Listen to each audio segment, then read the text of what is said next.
how to date avoidant or anxious people in your relationships, and how to move towards a secure attachment.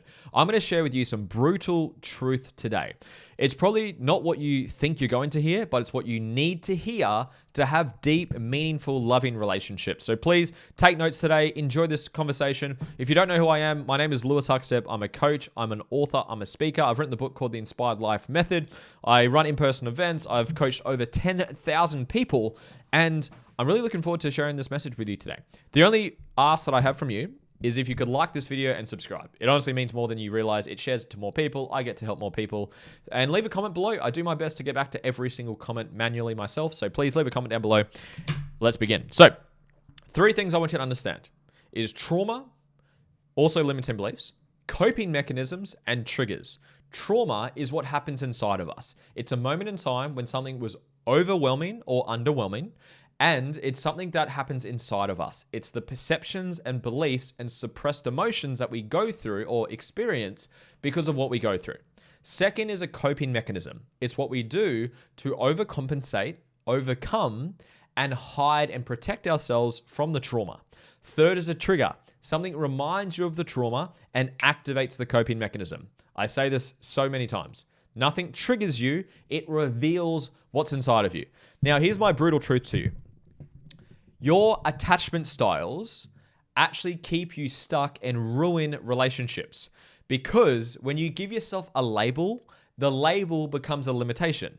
No one, quote, has an attachment style. All you have is coping mechanisms that come from trauma and beliefs. Now, depending what coping mechanisms you pick up, it would get categorized as an attachment style. I'm going to repeat that because it's really important for this conversation.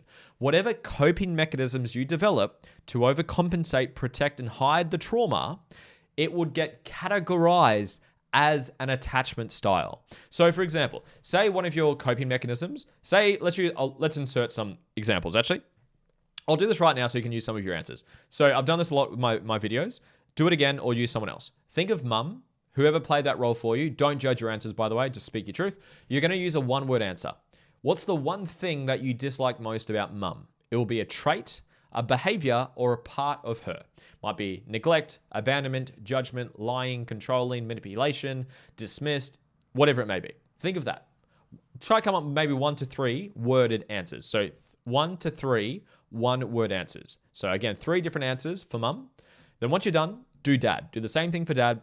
And again, this doesn't mean you don't love your parents. I love my parents. I can still answer the questions. So think of dad, whoever played that role. Now, in a 1-word answer, what's the one thing you dislike most about dad? Again, controlling, manipulation, anger, whatever the things are. Come up with 1 to 3 answers for dad.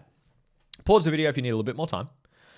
Now, those answers of yours, those are the wounds. Those are your, quote, trauma. Now, you will come up with coping mechanisms to overcompensate from those wounds or those traumas. Now, insert one of your answers, but I'm going to use one that's common with my clients, rejection. Rejection or abandonment or misunderstood or dismissed, insert your answers, okay? Use one of your answers from that you got from mum or dad. I'm going to use abandonment for this example. So say abandonment's your wound.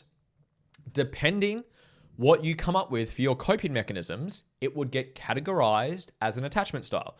As an example, say your coping mechanism is to run away and hide. That's avoidant. Say your coping mechanism is to get really needy and clingy and anxious. That is an anxious attachment. And then a trigger is, again, when someone does that thing back to you, it triggers you. So the reason I like to teach it this way, it gives you power to do something about it. Because the reason I don't like the coping mechanisms, I'll say that again. The reason I don't like the attachment styles is it becomes a label. I hear this so often with my clients. It's like, it's just because I'm an anxious attachment. It's because my partner's an avoidant attachment. That's why we do what we do. Now, there's some truth to that. What they're saying is, this is my partner's coping mechanisms, or here are my coping mechanisms. That makes sense. But if you don't actually learn how to heal the trauma, and when you heal the trauma, the coping mechanisms and triggers go away, that's how you move towards a secure attachment. A secure attachment is essentially you're less triggered. That's all that means. You're less triggered than someone who has more triggers. That's it. So What I wanted to teach you today, how to navigate avoidant or anxious attachments or partners who have quite the attachment styles or they're different attachment styles. What I want you to take away from this is that you are a human. Your partner is probably a human as well.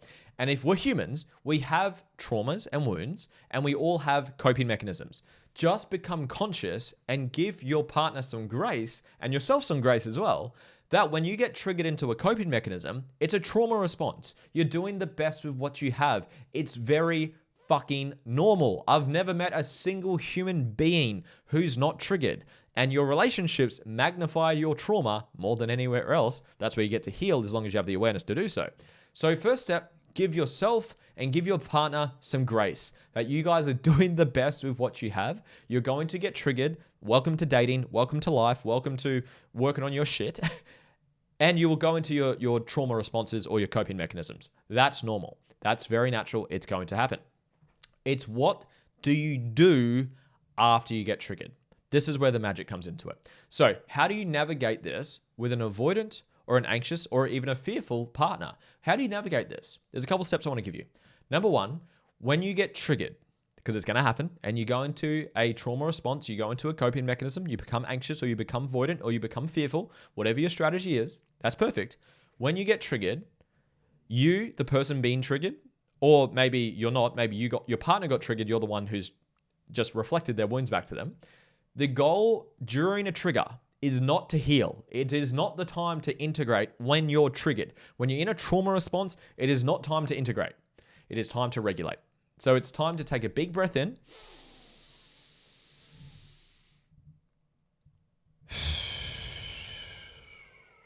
And regulate through the trauma response. It's regulate through the trigger. Navigate the storm. Get out of that emotional reaction. Get out of your coping mechanisms. Come back to center. Come back to homeostasis. Come back to your window of tolerance. Get out of your trauma response and come back to balance. We never heal in a trauma response. That's not the goal. You want to come back to neutral, back into your safety zone, back into rest and digest, into connection zone. If you've done polyvagal theory, there's the sympathetic, parasympathetic, and then there's the neutral zone as well. You want to come back into neutral. You want to come back into a connection safety zone. That's what you want to do during a trigger. So when your partner becomes an avoidant, or your partner goes anxious, or your partner goes fearful, or you do the same thing, because you'll have your versions of it as well. Regulate. Help your partner regulate so you can co-regulate with them and just help them breathe, help them feel safe. You can ask things like, what do you need right now to feel safe? What can I do to help you feel safe right now? Do you need space? Do you need warmth? Do you need presence? Do you want to go stand on the grass together? Would you like to take a couple deep breaths together? What can I do to help you through this? Now, I'm not saying I'm a saint. I'm not perfect with this either.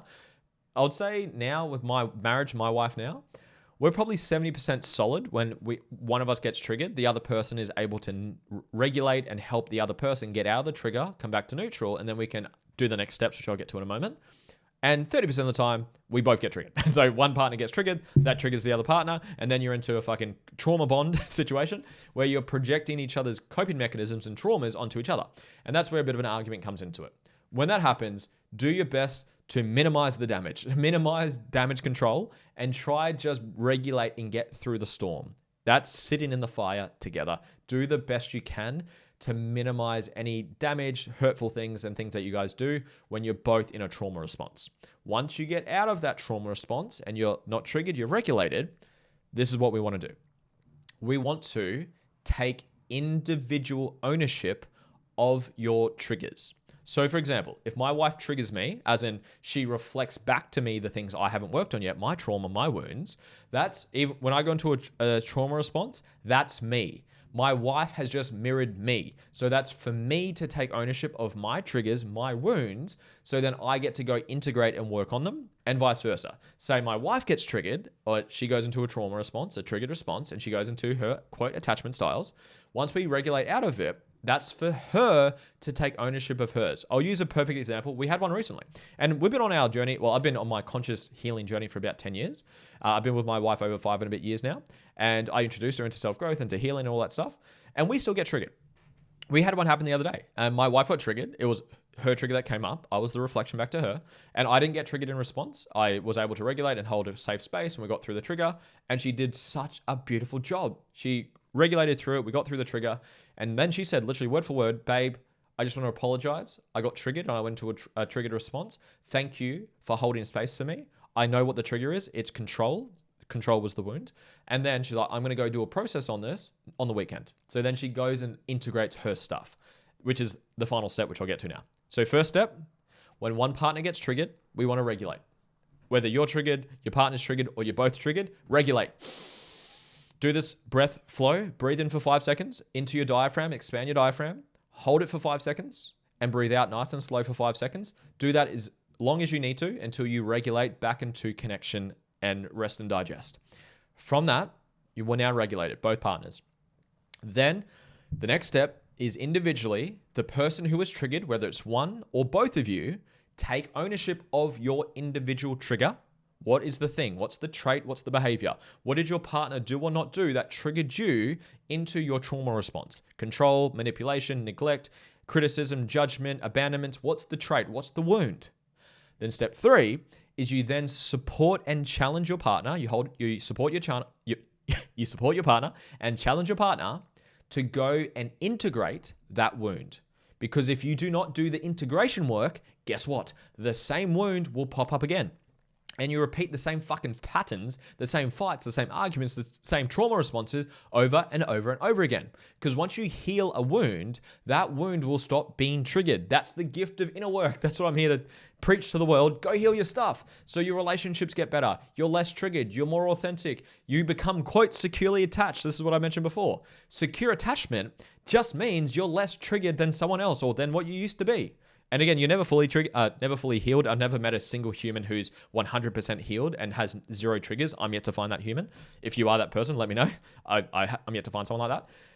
And that's the process. So if you're dating an avoidant or an anxious or a fearful, if you're dating a human full stop, understand everyone has their coping patterns to overcompensate from their trauma, their conditioning, their suppressed shit, whatever they've been through, we all have our patterns. Depending on what they are, they get categorized as an attachment style. Do not give yourself the fucking label. Do not say, I'm anxious or I'm avoidant or fearful, or my partner is anxious, avoidant or fearful. Stop using that language, because what you believe, you make it true. If you believe you have an attachment style or your partner has an attachment style, you reinforce it. Your beliefs, your neuro pathways, and your biochemistry shift to match the beliefs and perceptions that we have.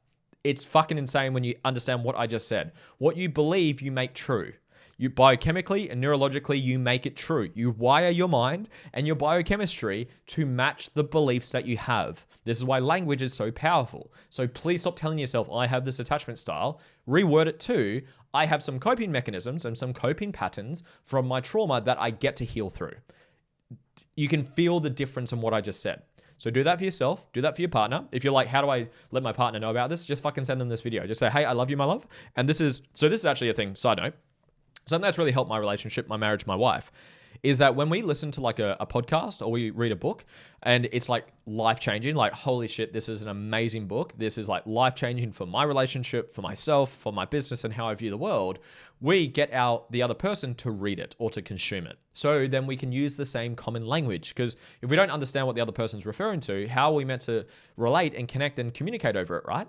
So when she listens to something, she's like, holy shit, this is game changing. Can you please listen to this? Or we read a book and the same thing. We get each other to consume it so we can use the same language and we get to discuss it and say, how are we going to parent? How are we going to use this in our day-to-day lives? It's really powerful. So if you're in that boat right now, be like, okay, this all makes sense, but how do I get my partner to understand this? Just send them this podcast. Say, sup?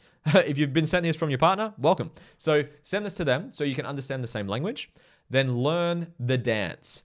The dance is when you get triggered, you regulate through a trigger, you then hold safe space for each other to get out of the trigger.